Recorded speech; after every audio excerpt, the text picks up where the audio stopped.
Welcome to r/Entitledparents, where a Karen tries to steal someone's dog. Our next Reddit post is from Anxious Doggo. So this just happened today, so I'm shaken up from it. I have a wonderful service dog named Frankie. She helps me with my anxiety and PTSD so that I can go into stores and shop. I have an ID for her that shows she belongs to me. So I'm shopping today looking for some clothes when I see this boy, the entitled kid, running under the clothing racks and through the aisle. This gives me anxiety, and Frankie alerts me by jumping on my leg. I reward her and we move on. The entitled kid runs right in front of us and spots Frankie. Puppy! He goes to pet Frankie, and I step in between him, putting my hand up to block him. I say, "I'm sorry, sir, you can't pet her. She's working, see?" I mention to Frankie's vest that clearly states, "Service dog, do not pet." The entitled kid starts crying and runs under the clothing racks. I try to calm myself down and I continue shopping. I then hear stomping feet coming into the aisle that I'm in, and I turn around to see the entitled mom coming towards me with entitled kid in tow. "How dare you tell my little angel that he can't pet your dog? Let my son pet your dog now." "I'm sorry, ma'am. My dog is working right now. Your son can't pet her." "I don't care." The entitled mother then comes up to me and grabs Frankie's leash from me. Frankie had been trained to follow a stranger in case of medical emergencies, so she just goes with the woman. I shout to Frankie my emergency call, which means, "Come to my side right now." Frankie slips her harness and runs to me, and I pick up Frankie crying now. "How dare you! I'm going to call the police saying you stole that dog from me." The entitled mother then blocks me from leaving and calls the cops. The police arrive, and the entitled mother starts saying that Frankie is her service dog and I stole her. I start having a panic attack, and Frankie alerts me and lays on my chest to calm me down. The officer comes over and helps me calm down. When I come out of my panic attack, I explain what happened and showed the ID I have for Frankie and my ID to prove that it's me. Then the entitled mother throws Frankie's harness away and starts running away. The officer grabs her and arrests her for pet theft, assault of an officer, and verbal harassment. Frankie's okay and I'm okay as well. I took my emergency medication and I'm doing better now. Our next Reddit post is from Monkey Mayhem. I'm a 47-year-old man and my daughter is 17. We live in Canada. There are many outdoor skating rinks in our area, and we have a favorite one because there are team benches, sturdy boards, and it's zambonied by the city every hour, and it's just generally well kept. You can reserve an hour at a time on the sign-up sheet for $15, but it's free to skate as long as nobody has booked up that time. My daughter plays a very high level of competitive ice hockey, and she often reserves an hour or two and invites many of her teammates to this rink for fun so they can play casually. Around a week ago, my daughter, me, and 4 others from her team are about halfway through our reserved time.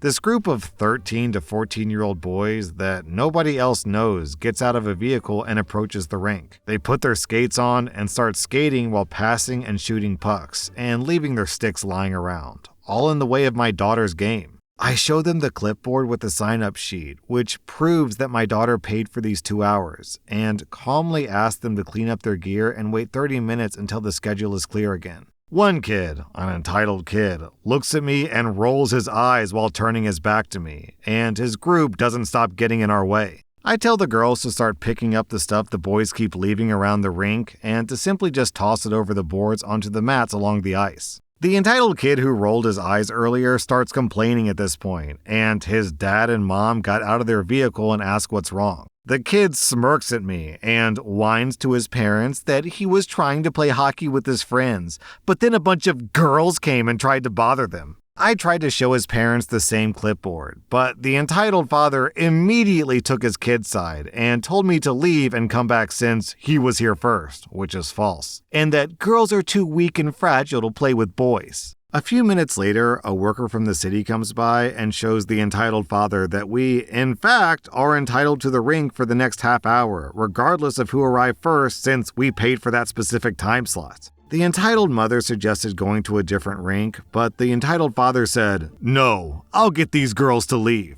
My daughter skates over and even offers the boys to join her game, so at least they're not in each other's ways. But the entitled father and his kid keep spewing rhetoric about how young girls can't be good at male-dominated sports, and how they have it so easy since they don't allow contact in women's hockey, and therefore the girls should just go home. But the entitled kid and his friends really wanted to play, so he begrudgingly agreed, talking about how easy this was going to be. I sat down on one of the benches, and the entitled parents sat on the other one. What the entitled parents failed to realize is that A, these girls are all part of the same high competitive team, and B, since women's hockey doesn't use contact, girls have to rely on agility and puck control skills, whereas a major skill for men's hockey involves hitting to make plays. I guess this makes me an instigator, but I nudged my daughter and her teammates to go extra hard on them. Me and the entitled parents watched for half an hour as my daughter's team absolutely destroyed these kids in every aspect of the game. The entitled kid started to get really angry and frustrated, and he decided to do something really stupid.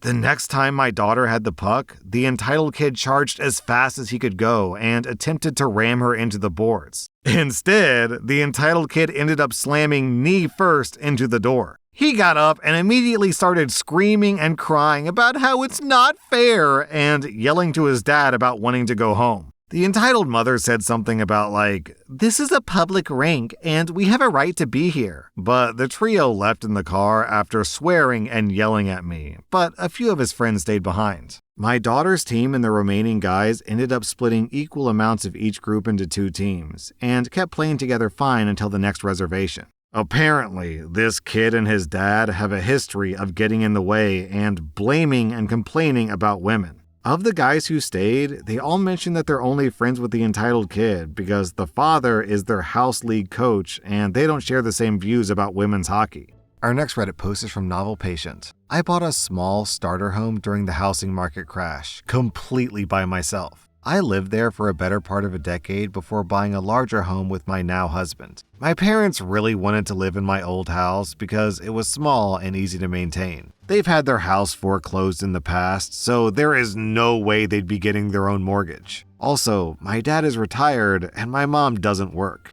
They wanted to rent from me for a discount using a 6-figure inheritance that my parents got. So we wrote up a lease explaining that as tenants, they would pay the taxes, the insurance, and an extra $350 a month. Basically, their rent would only go up if the taxes or insurance went up. We signed the lease, had it notarized, and that's how it's been for a while now. So, to be clear, I am not making a lot of money on this house. I recently told my parents that rent would increase by $3 because of a slight increase in insurance. My mother lost her mind, claiming that I'm a money-hungry B-word, that she was going to rip out everything she did, the garden and other cosmetic changes, that I owe her and I can't evict her because it's her house. She says she's not responsible for the insurance. The lease says otherwise. And insurance hasn't been raised in over a decade. And that I'm trying to make her pay my personal homeowner's insurance. She thinks that if she takes me to court, the court will give her my house. My father demanded the bills to see if I'm ripping them off. This man has zero balls. By the way, this house is within commuting distance from Manhattan, so a studio apartment around here is like $1,500 a month. This house, on the other hand, has a large yard for their dog. I could easily get $2,000 a month for this house. So I sent them copies of my taxes and insurance, proving that I wasn't actually scamming them. I told my mother to talk to a lawyer so they can slap them straight. I guess my father agreed with me because now she's divorcing my father. Our next Reddit post is from some English guy. This literally just happened, and I'm actually shaking with rage and adrenaline to the point that I'm having trouble typing, but writing this stuff down gets it out of my system. When I was diagnosed with my chronic pain condition, my doctor put me in touch with a couple of support groups based in my city. I became friends with a few members, and when one of them is having a flare-up, I, or someone else, will swing by and help out with chores and errands. Sometimes, when my condition flares up, the pain in the joints in my feet will cause the muscles to cramp, which causes the muscles to cramp harder, which, look, you're all smart folk. I don't need to tell you that this is not the greatest wake-up call in the world. After a bad night of this, I finally got to sleep at around 5:30 a.m. At 7:03 a.m., there was a loud banging on my door. Thinking it was maybe a postman with a parcel starting her rounds early, I grabbed some sweatpants and hobbled to the door. Upon opening the door, I find some estate rat-looking woman on my doorstep with 3 kids texting on her phone. She says, Finally, I need you to look after my kids for a bit and then take them to school. She said all that without even looking up from her smartphone. Then she just turns around and starts walking off. I said, wait! Ugh, what? Who are you? And I'm not kidding, I have never seen this woman before in my life. For F's sake, I'm such and such's friend. Okay, but why are you trying to dump your kids on me at 7 in the morning? I don't know you or them. At this point, I'm genuinely starting to panic. Look, I know you do this for such and such all the time, so just look after my effing kids. No. She had already started to walk off again, but she spun back around. What the F? You look after such and such's kids all the time, so just effing look after mine, you effing twat. Still, no.